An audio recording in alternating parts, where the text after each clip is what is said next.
By Bethan Staton, news reporter. For the first time in 50 years, New York's Metropolitan Museum of Art is to start charging visitors for admission. From March 2018, people who don't live in the state will have to pay $25 £18 to view its collection, while locals will need to show a proof of address if they want entry under the current pay-as-you-wish policy. The move ends an open-for-all policy that has meant anyone can visit the 5,000 years of artworks for free, and has angered critics who believe it could restrict the enjoyment of art only to those who can afford a hefty entry tag. Since the 1970s, visitors have been encouraged to make a $25 donation on entry to the Met, but it's thought only around 17% of people paid that amount last year.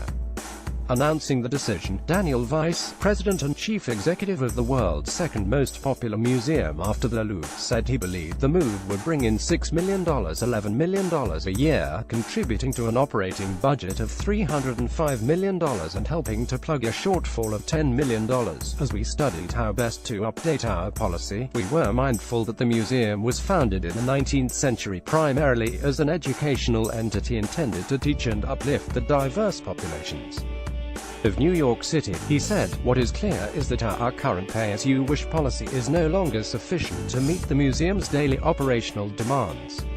In the UK, entry charges for the majority of museums were dropped under a Labour Party policy in 2001, and entry to permanent collections has remained free since, although in recent years cuts to government funding have prompted some museums to reconsider whether they charge visitors to view the collections.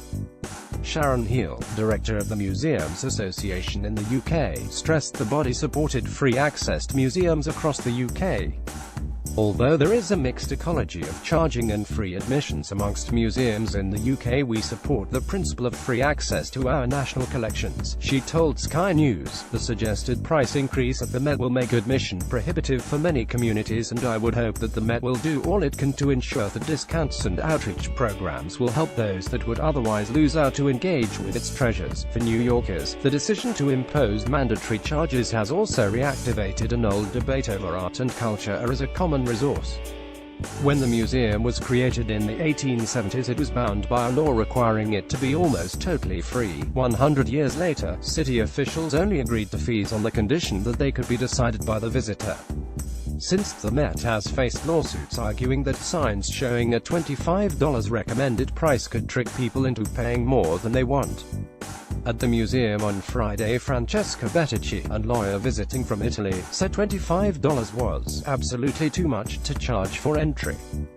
We think art education should be a free, open door for everybody, not only for those who have more money, added her cousin, 51-year-old accountant Paola Borri, who said the pair chose to pay $15 each.